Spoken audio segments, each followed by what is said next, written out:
On September 10th, I was standing 25 feet from my beloved friend just off his right. Why was I there? About 5 years ago, Charlie asked me if I would mentor him in the evidence for Christianity, because that's one of the things I do. Now, it's going to be difficult to mentor someone smarter than you. However, the only thing that surpassed Charlie's intellect was his humility. And so the few things I knew that he didn't, he wanted me to share with him. When that shot rang out, I took a step toward him, but his security team was on him immediately. And so Charlie, being like a son to me, I ran toward the security team and we ran to the SUV together. No father would stand back and go, "No, you just take my son, take him, I'll meet you at the hospital." I got into the back of the SUV, and let me tell you something. His team was amazing. When this full investigation is done, I think you're going to see that his team did everything they were supposed to do. In the car, Justin was driving. Dan was in the front with the GPS. Rick was to my left. He had Charlie's head. And Brian was at Charlie's feet. And Charlie's so big, we couldn't even shut the door. He's so tall. And I'm perched over the back seat. And while they're administering all sorts of first aid, apparently my job was to yell. I was doing a lot of yelling. And I want you to know that we did everything we could to save Charlie, but Charlie was already gone.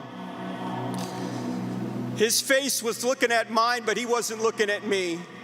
He was looking past me right into eternity. And if it's any comfort at all, I learned later that Charlie felt no pain. He died instantly. But we had to try and bring him back. We couldn't save him.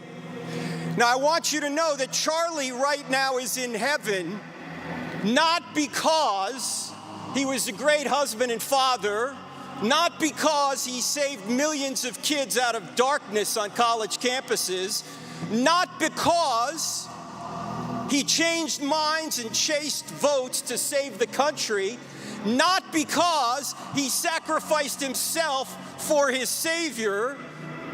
Charlie Kirk is in heaven because his Savior sacrificed himself for Charlie Kirk.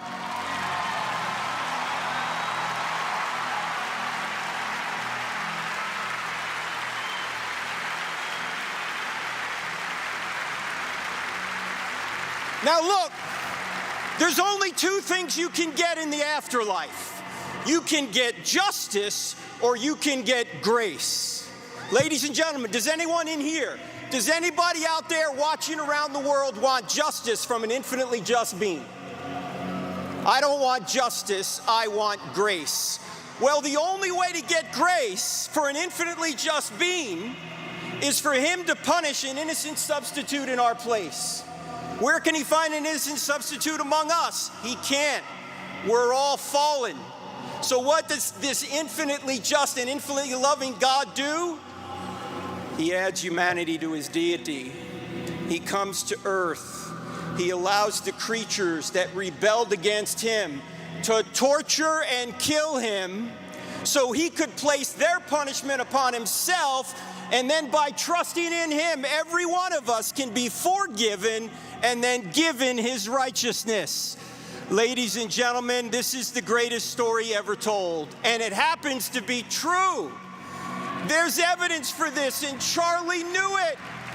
Watch his videos.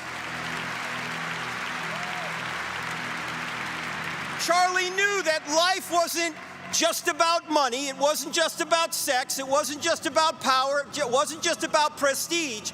He knew that the purpose of life is to know Jesus and to make him known, to make heaven crowded.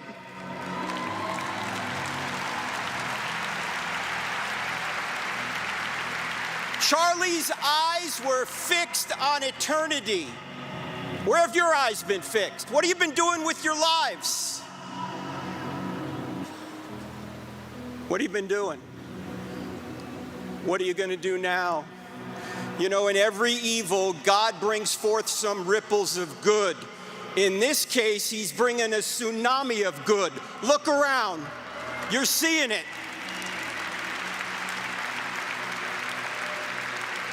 And if you think a martyrdom is going to stop this movement,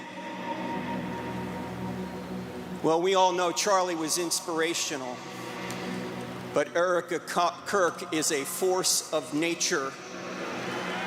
You're going to see her later today. In fact, I know what's going on in the spiritual realm right now. Every morning Erica gets up, the devil shrieks, "Oh no, she's awake again!"